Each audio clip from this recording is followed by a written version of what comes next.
কি রান্না করব চিন্তা করতে করতে দেখছিলাম যে আসলে সবজির ঝুড়িতে সবজি কী আছে। পরে দেখতেছি যে সবজির ঝুড়িতে কাঁচা টমেটো আছে, আলু তো সবসময় সবার বাসায় থাকে, সাথে বেগুনও ছিল। তো আজকে ভাবছিলাম যে বেগুনটা খাবো না, টমেটো আর আলু দিয়ে কিছু রান্না করা যায় নাকি। টমেটো যেহেতু কাঁচা, কাঁচা টমেটো তুলনামূলকভাবে শক্ত হয়, এটা আমরা সবাই জানি।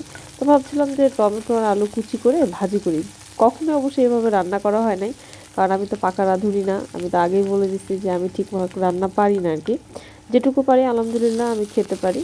তো পরে টমেটোগুলোকে এরকম কুচি কুচি করে রসুন আর পেঁয়াজ তেলে ভেজে নিয়ে এর মাঝখানে দিয়ে দিলাম, দিয়ে একটু হালকাভাবে নেড়ে চেড়ে নিচ্ছি। তো টমেটো নাড়ছিলাম আর চিন্তা করছিলাম যে কি বুঝি হয় লাস্টে।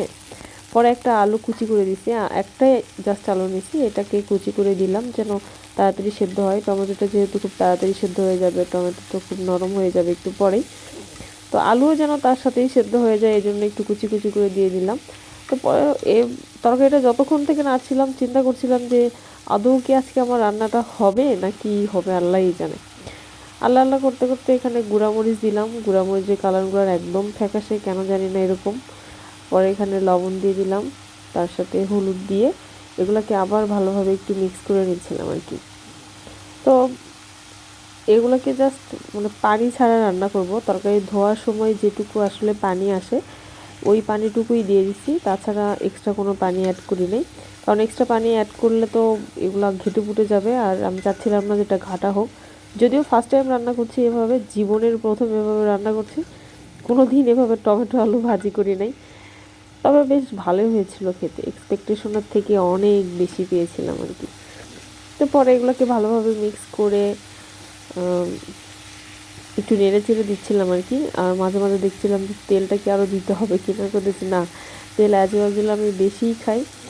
তো দেখছিলাম যে না যথেষ্ট পরিমাণে তেল হয়ে গেছে, তবে ইদানিং তেল আর আলু খাওয়াটা একটু কমাই দিচ্ছি, কারণ ওয়েটটা মানে আননেসেসারি বেড়েই যাচ্ছে।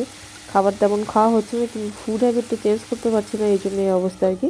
তো একটু নেড়ে চেড়ে ঢাকনা দিয়ে ঢেকে দিলাম। মাঝখানে আমি ঢাকনা চেঞ্জ করছি, কারণ মনে হচ্ছিলো যে ওইটা সিলভারের ঢাকনার তাপে এটা মনে হয় আরও বেশি গলে যাবে, এই জন্য চেঞ্জ করে দিয়েছিলাম আর কি। তো পরে দেখলাম যে না, 2-3 মিনিট ফুল আছে রান্না করছি, এটাতে দেখলাম যে বেশ নরম সরমই হয়ে গেছে। মাঝখানে আমি আবার একটু তেল টেল দেখছিলাম যে তেল দিতে হবে কিনা, আগের অভ্যেস আর কি, তেল ছাড়া খেতেও ইচ্ছা করে না, আবার না খেয়েও থাকতে পারে না, না দিয়েও থাকা যায় না, দিলেও এখন বিরক্ত লাগে। তো মাঝখানে আলু চেক করছিলাম যে আলুটা কি সেদ্ধ হয়ে গেছে নাকি, তো দেখলাম যে না, সেদ্ধ হয়ে গেছে, যেহেতু কুচি করে দিয়েছি। আর টমেটো তো সেদ্ধ হবেই, টমেটো চেক করার কিছুই নেই, টমেটো থেকে যে পরিমাণ পানি ছিল আর তরকারি ধোয়ার যে পানিটা ছিল, মানে ধোয়ার পরে তরকারির গায়ে যে পানিটা লেগে থাকে ওই পানি দিয়ে আলহামদুলিল্লাহ তরকারিটা সেদ্ধ হয়ে গেছে। এরপরে মৃদু আছে একটু রান্না করার পরে দেখছি যে পুরো তরকারি রান্না হয়ে গেছে, বেশি সময় লাগে নাই, 5-7 মিনিটের মধ্যে আমার রান্নাই কমপ্লিট। তো এই ছিল টমেটো আলু ভাজির রেসিপি। সবাই ভালো থাকবেন, সুস্থ থাকবেন। আসসালামু আলাইকুম সবাইকে।